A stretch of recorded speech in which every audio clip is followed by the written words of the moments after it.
Welcome, I'm Dr. Robert Glatter, Medical Advisor for Medscape Emergency Medicine. Today we have a distinguished panel joining us to discuss a recent outbreak of the rare and potentially fatal monkeypox virus that initially began in clusters in the United Kingdom in early May, with confirmed cases now in Portugal, Italy, Sweden, Canada, along with suspected cases in Spain. News of the first US case recently diagnosed in Massachusetts has now been linked to a patient traveling back from Canada. There is also a case under investigation at Bellevue Hospital in New York City currently. The Massachusetts case is the first report of monkeypox this year in the US. Officials in Texas and Maryland did record one case each last year.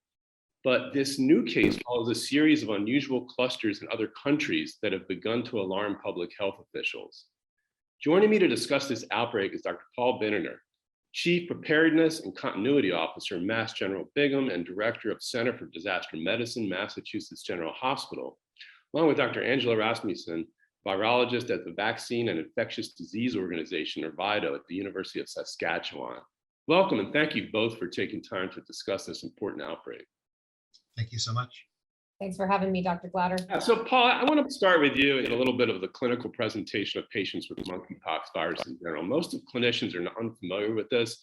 Most have never seen a case in their lifetime and really are need, I think, some education. So I'll let you kind of start. I'm looking for symptoms, the rash, the incubation time, things that, the types of precautions that you would initiate in the emergency department first off. Yeah, thanks so much. I think, obviously most clinicians are not familiar with monkeypox. Many have not even heard of it before. It's a disease that was first discovered in animals in 1958 with the first human cases documented in 1970. It's an uncommon virus around the world and endemic in Africa in certain parts of the middle of the continent. It is an orthopox virus, so in the same family as the smallpox virus, but thankfully has a lower lethality than the smallpox virus. Around the world, basically, we have not seen cases that are not related to travel to West Africa or contact with infected animals, and I think that's what's unique here. The disease begins, like so many viral illnesses, with a pretty non-specific prodrome of fevers and muscle aches and potentially a viral exanthem, a general rash, often in the mouth or in the face. The rash progresses to be a more diffuse macular or flat rash, then papular, so a raised bumpy rash. The papules progress to vesicles, so clear fluid filled lesions, and then pustules ultimately. At the end, when the pustules cross over, the patient's no longer is thought to be infectious. The process can take a while, so it has an incubation period of 7 to 14 days. Typically, 21 days is what's been described, and the whole process of illness can take 2 to 4 weeks. It can actually be kind of lengthy. And in terms of the actual presentation of the patient to your emergency department, what was the concerning symptom? Did someone notice a pustular rash along with fever? Was there any change in mental status? What was the presenting or chief complaint? Yeah, it's a great question. I think it's an example of why we still need the astute clinician in the modern age. Obviously, I can't talk about the specific details of the patient's care, but I think what's public is that he presented to our hospital on the 12th of May, when only the very first cases from the UK, I believe only one at that point was public without a travel history. Over the next couple of days, as the UK had publicized more cases without a travel history, our clinical team suspected it. Patient was appropriately isolated at that point because monkeypox had entered the differential, and then the patient was confirmed by lab testing to have monkeypox. I think what is just different for us all right now is that historically we haven't suspected this disease, even in patients with fever and a rash, if there wasn't a travel to Africa or an animal contact history. And what's changing for all of us is that I think we have to suspect it now when we have patients with fever, with a rash without other explanation, particularly a pustular or vesicular rash, and potentially contact with other suspect cases or other infected individuals. Yeah, one of your colleagues at TC Chan, Bill Hanage, made a comment on Twitter about when you hear hoofbeats, you hear horses, not unicorns. And I think I included that because I think, like this probably has been circulating. I want to bring Angie into this. And obviously this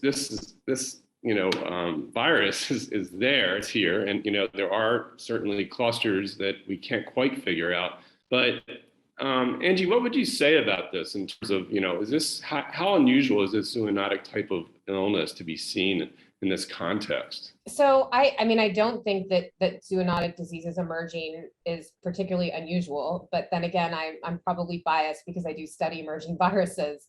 It actually happens all the time. It just doesn't necessarily make the news. So what's different about this particular outbreak is that typically monkeypox outbreaks are very self-limiting.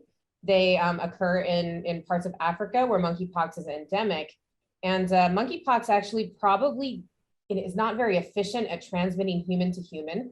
So it requires prolonged close physical proximity, usually to transmit it from one person to another. So historically, a lot of the human to human transmission for monkeypox has been household transmission in other congregate settings, such as a prison or a hospital where people are in very close contact for long periods of time that's sufficient for them to get a sufficient exposure dose. In this case, what's really different is that these clusters are showing up all around the world. And that suggests one of two things to me. That either there's something different about this particular isolate of monkeypox that makes it more efficiently transmitted from person to person. I don't actually think we have a lot of data to support that possibility right now. I think the other possibility is that conditions were just correct for this to spread among, by close contact and coupled with travel potentially to spread around the world and establish clusters in different countries. And, we'll have to wait for the results of all the epidemiology that's going on right now. But right now, anyways, that to me is the leading hypothesis for why this monkeypox outbreak is different from the ones that preceded it that were limited to the African continent. Right. And I guess the West African clade is certainly less concerning. The mortality is quoted at 1% with the Congo base at 10%. But in reality, the mortality is really low for this in general from what I've read and from my understanding of this. Maybe Paul, you could weigh in on this too, and along with Angie about how worried should the average person be if someone were to come in contact with the virus? Yeah, I mean, I'm interested in Angie's thoughts, but I don't think the average person should be worried about this. This is not the sort of thing where walking around the grocery store, being in public, you're at risk for all the reasons that Angie well outlined. I think it is something different. We're always humble, especially after 3 years of COVID, about what we know and don't know as viruses change. But I think right now, what we do know and what I think the data that's available so far suggests is you do need prolonged contact with individuals to be particularly at risk yourself. So for the general public standpoint, no. As we learn more about who's at risk and what are the circumstances that make people at risk, I think we're going to have more to share about what people need to do to protect themselves if they're an at-risk population. Yeah, I completely agree with that. I think that the average person does not need to rush out, for example, and get a smallpox vaccine. I personally don't feel that I need to rush out and get a smallpox vaccine. We should definitely, and I think we're going to talk about vaccination in a minute, so I don't want to get too far ahead of myself. But the average person should just know that the precautions that they should be taking anyways to reduce their risk from COVID-19, standard hand hygiene and disinfection hygiene, all of those things will further reduce their risk on the off chance that they are actually exposed to monkeypox. But I think that in general for the public, the real risk is very, very low. Well, that's good to hear. I think, it really, makes us feel better, but healthcare providers could get exposed. And I think that really weighs the question. And certainly in Paul's department, you had a case and, how do healthcare providers who are exposed and how do you handle exposures? People that were not wearing adequate PPE, what's your protocol? Yeah, so I think, again, things are changing because this isn't the disease we would have suspected, even a week ago or 2 weeks ago in the circumstances we now do. The recommended personal protective equipment is eye protection, N95, gown, and gloves. And putting the patient in an airborne infection isolation room, a negative pressure room. And that's because there is the possibility of respiratory transmission of monkeypox. That's probably not what we think the dominant mode is right now with what we're seeing, but that's the isolation procedure for a patient. I think, as with so much with infectious disease, early suspicion is the key. So when you see fever and a rash of unknown etiology, and again, I want to be careful that I think if you're confident it's cellulitis, you have other much more plausible rashes in your differential. That does not mean every single patient needs to be placed in an airborne infection isolation room. But fever, unknown, a rash of unknown etiology, and other epidemiologic risk factors, which so far have been described as travel, of course, to an endemic area, contact with a known or a suspected case, and right now, what's been identified as men who have sex with men as a risk population should be considered in the differential diagnosis. I would caution that that's just what we know right now, and certainly if you have fever and an undiagnosed rash in a female patient or in really any patient that you have concern about, that the same rules apply. Absolutely. So let's get into vaccination and a little bit, as Angie earlier referred to. Like, who would qualify for vaccination in the setting of someone who's immunocompromised, say someone who's well, and in terms of exposure? And Angie and Paul, I'll let you both go back and forth in this, and maybe I'll let Angie just start with what your thoughts are. So I'll start with the way that the vaccines are theoretically being used. I'm not sure how they're actually being used in the US or Canada, but in the UK, they're being used in this way. And this is sort of the paradigm for using them in this way. And that is a ring vaccination strategy. So this is a strategy of vaccination that is coupled with the contact tracing, isolation, and quarantine. And the idea here is that when you identify a case, you isolate them, you find out who all of their primary contacts are, you find out all of the secondary contacts, and then you vaccinate all of those people. And we know that if you give the smallpox vaccine within a short window of time following exposure, there's a very good chance that you'll be able to prevent infection that way. This strategy has been used for other viruses. It's being used very successfully to control and contain Ebola outbreaks, both in West and Central Africa. So, and it has been used in the past actually to contain smallpox as well and other monkeypox outbreaks. So this is something we know how to do very well. And right now, my understanding anyways, is that at least in the UK, that's who's receiving the vaccine. So you will vaccinate all of the primary, secondary, and sometimes even the tertiary contacts of the cases that you are able to identify and thus prevent onward transmission from all of those potentially exposed people. Yeah, I think, absolutely ring vaccination is a very effective strategy in the right circumstances. And obviously I cannot speak for the CDC and what their approach is going to be. I think what I know so far is that the opportunity to offer vaccination is going to be based on an analysis of the individual's risk and exposure to confirmed cases or suspect cases. You have 4 days, give or take, from the exposure to offer vaccination to prevent illness, but 14 to lessen the consequences of severe disease. So the good news, you've got a little bit of time. And I think in general, right now, the approach has been to offer vaccination to those that are higher level risk exposures rather than the lower level risk exposures.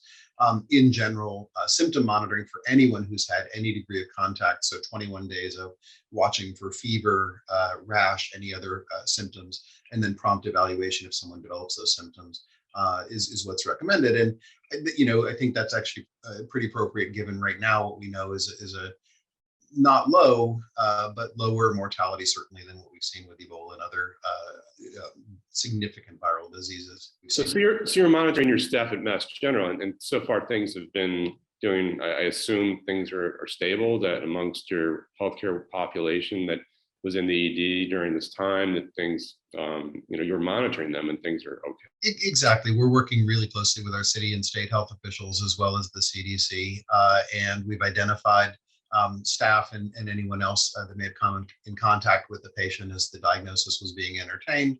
And exactly as we just talked about, monitoring for 3 weeks, making sure that we're actively checking in with people about their symptoms for that entire period. And I just add one thing, Rob, that I think that one of the reasons, a lot of people have said to me on social media, Well, I thought the US had a stockpile of a vaccine, smallpox vaccine for every American. Why aren't we vaccinating the population now? Because this is a potentially lethal disease and we want to, nip it in the bud. And there's clearly undetected chains of transmission. The original recipe smallpox vaccine is a miraculous vaccine, no question, but it also does come with significant side effects. And that includes potentially disfiguring rash or dermatological conditions. If you have had really common dermatological diseases like psoriasis or eczema, it also includes a fairly high rate of myocarditis upon getting that vaccine. So that vaccine is really not necessarily something that we want to roll out at scale for people who are not high risk of being exposed to monkeypox. And the good news there is that there is a new vaccine, a next generation vaccine that has been developed, and the US has ordered doses of it. However, we don't have that many doses of that particular vaccine in the stockpile right now. So until we do get a vaccine that has a little bit more acceptable of a side effect profile, I think that it makes sense to not offer smallpox vaccines on demand to people who may be worried about the relatively low risk of being exposed to monkeypox. What about Vaccinia immunoglobulin, VIG? Would that be something if you can't qualify for vaccination and for some immunodeficiency or for some condition, would you recommend VIG or an antiviral for that matter, and maybe discuss that? So I'm going to probably pass this one over to Paul, being that this really is a clinical question, but I would imagine that we don't have widespread supplies of Vaccinia immunoglobulin, and that does require an IV infusion, I think. That's not something that's necessarily going to be practical to do at scale unless somebody's had an exposure risk. The drugs that are available for treating monkeypox are certainly fantastic for people who've actually gotten monkeypox, but as far as I know, they're not used prophylactically. That's correct. And I think, in general, there is no FDA approved direct treatment for monkeypox. You would be using a drug off label. And I think in general, that the thinking has been that those drugs are reserved for individuals with severe disease. Absolutely. So the antivirals have been described by the CDC on their website, Cidofovir and Brincidofovir. There's been some work, with these antivirals in animals, especially, and sort of in vitro. But in terms of, really, until we had a real major outbreak, there would be no indication for any antiviral. Is that correct at this point? So again, I think, there's one antiviral that is FDA approved, but not for monkeypox. And so again, off-label use is possible, but probably would be reserved for individuals with severe illness. The other requires an IND, an emergency use approval, basically, which could be considered if necessary. But I think again would be more appropriate in severe disease. Yeah, this is all new territory. I mean, talking this language to the average practitioner in the United States, this is really something they would have to certainly look up and really get familiar with. If someone in North Dakota or out in the Midwest, presents with symptoms like this, North Carolina, especially, Angie, I think you had tweeted an article this morning. There's no cases there yet, but discussion about, what are we going to do and sort of the next steps. I do think we're really in a tough spot with regard to diagnostics. That as Angie said, I think there will be there are going to be people we have to investigate for this as we learn more, probably in lots of places around the country. And for the most part, we have to send our diagnostics to state laboratories. This is not testing that's available in hospitals generally, and that's a limited bandwidth. And so as we are trying to figure out who we test, individuals with fever and an unusual rash, there are some echoes to the challenges we faced early in COVID. I don't want to equate the two because I really don't think this is of that kind of threat. But from a diagnostic perspective, it highlights how much work we still have to do at being able to diagnose emerging infectious diseases quickly at scale. I completely agree with all of that. I think that one of the things that's the most challenging going forward for monkeypox or any other zoonotic disease is our ability to rapidly diagnose things at the point of care or in the field. We tend to stick to these standard diagnostic assays where, again, we're looking for horses, not unicorns. And it would be great to have more unbiased sort of diagnostic methods in our toolkit that people who are seeing patients that have, these symptoms that actually could be a lot of things. I mean, most people come into the hospital with a fever and a headache. The physician treating them is not going to think Ebola or monkeypox or even yellow fever, things like that all have these symptoms in common, particularly early in the disease. So it would be great to have more unbiased point of care diagnostics to allow practitioners to distinguish what their patients are actually coming in with and potentially catch those rare, unusual diseases very early. So to my understanding, the PCR of fluid from a pustule would be the way that this is first diagnosed. What is the turnaround time on such a test, to your knowledge? So PCR turnaround time is quite low, but the problem is you have to be doing the right PCR assay. So PCR is very specific for whatever you're testing for. And monkeypox is not in the standard diagnostic PCR panels. And don't forget that usually then there's packaging, transport, other times involved. And so this has to get to a state lab, and it depends on where the patient is and where the lab is. So what exactly, as Angie said, that the runtime might be a little bit shorter, but we're talking many hours typically to get to a diagnosis. It could be longer. So in serum PCR, in terms of getting viremia, detecting viremia, that would be inaccurate too, from my understanding. You couldn't trust that. It's just a point in time catching that viremic phase. That's true for any virus. Right. So you're just it's a shot, that exists. So we're testing multiple samples, right? So you test viremia, you test the lesions themselves, you try and swab multiple sites, and it's that approach of multiple samples that hopefully gets us to the right answer.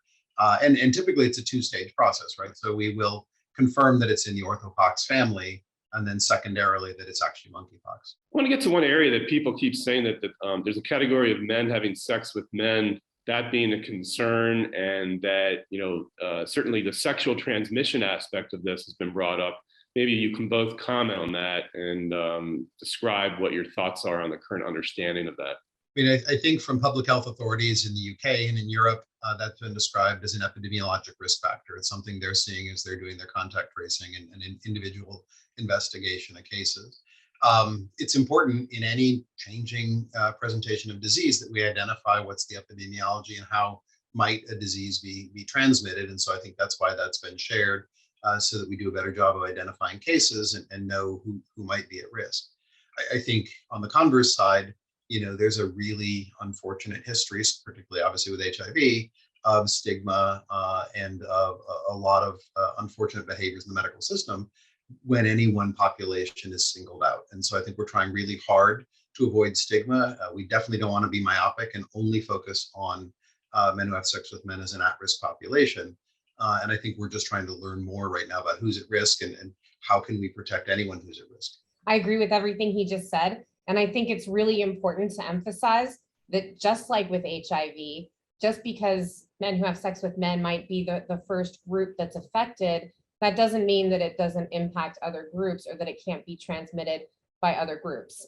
So we don't know that this is actually a bona fide sexually transmitted infection, meaning that we don't actually know if monkeypox is in the semen or the vaginal secretions, and that it's being transmitted by sexual intercourse. The act of having sex really does create ideal conditions for transmission of this virus, which can be transmitted by aerosols, by direct contact, and by indirect contact. All three of those are after exposure through prolonged physical proximity and potentially direct physical contact, which are all conditions that are met by anybody having sex. So people really do need to understand that this isn't something that's specific or unique to men who have sex with men. This is definitely something that can be transmitted between anybody who's having sex, as well as anybody who's just in physical proximity to another person who happens to be infected, such as within a household. Angie, if I could just continue, I wanted to just clarify the aerosol aspect. And are there models that describe this in terms of airborne, transmission? I think a lot of people are confused. Droplets, obviously 1 to 2 feet at that point with prolonged contact, that's certainly a concern. But in terms of aerosols, what is the current literature in terms of in terms of the field of virology, epidemiology, infectious disease on monkeypox virus in this respect? To be honest, I'm not sure that there is a lot of literature to support that. It's very clear that smallpox was transmitted by the aerosol route. And in fact, back in the day, and by that I mean centuries ago, when people were practicing variolation to prevent smallpox outbreaks, one method of variolation was to actually inhale ground up smallpox scabs. So you can certainly transmit other orthopox viruses by inhalation. Now, what we don't have much information on, and I don't think much work has been done on this, whether it be modeling or direct experimental work, is trying to look at things like range of aerosol transmission and what is the dose that you would need to be exposed to get infected. I think the other issue is that, as Paul pointed out earlier, those pustules, that vesicular rash, once it sort of becomes pussy, for lack of a better term, is full of virus. So this can be spread by direct skin to skin contact with somebody who has those vesicles or pustules on them. This also can be spread by fomites very efficiently. So if you're, sleeping in bedding that somebody else has used, if you're sharing a towel, if you're in contact with clothing that somebody who's been infected has been wearing, if you're in contact with a surface that potentially has virus all over it, that's another route of transmission. So if, in the real world, it becomes very difficult to uncouple one mode of transmission from another, because the overall dose that somebody needs to be exposed to is so high, since this virus isn't transmitted person to person very efficiently.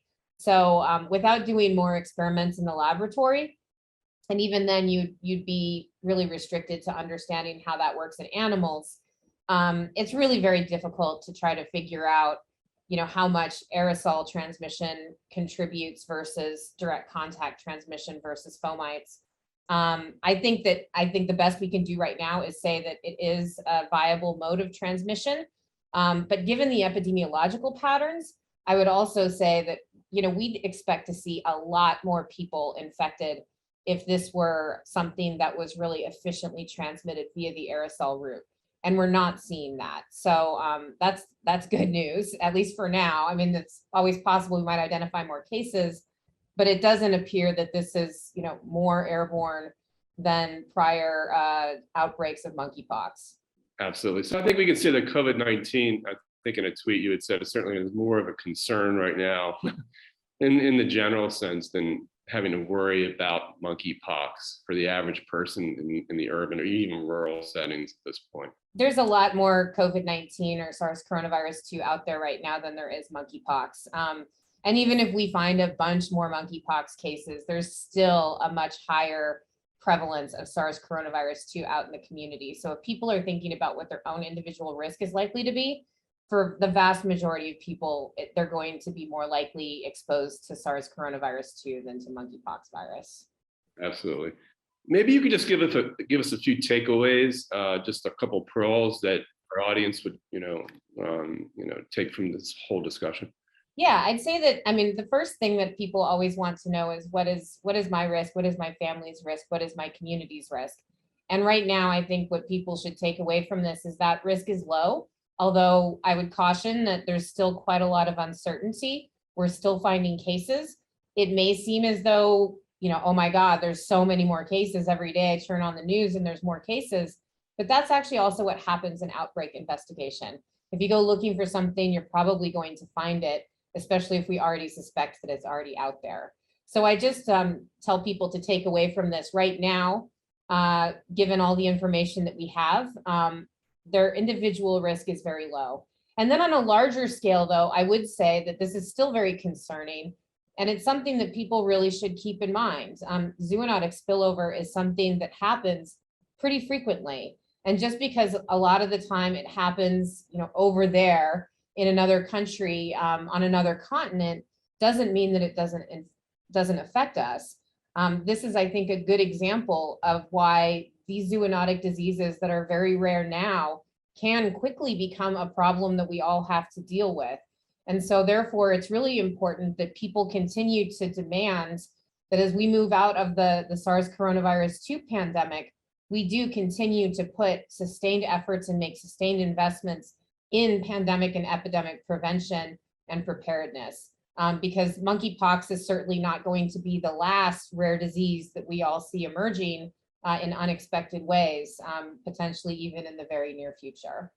Right, and your reference to the national stockpile made me concerned that we don't have adequate supplies of tests or even, therapeutics at this point if there were to be a large-scale outbreak. So here we go again. You're in this situation of preparedness, and we have to really put the dollars in there and invest in it.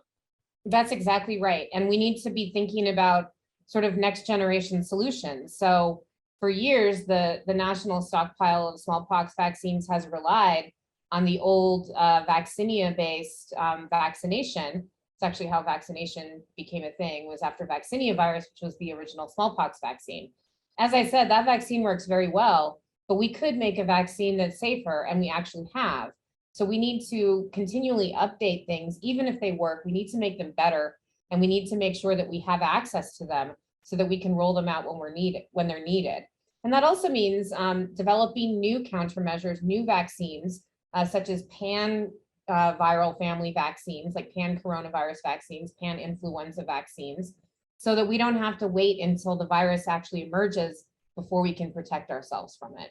Well, thank you again, Angie and Paul. It's been a pleasure having you, and I think this has been very informative for our audience. And we'll have to see where this outbreak goes and how this plays out in the next several weeks to months. Again, thank you both for your time and your knowledge.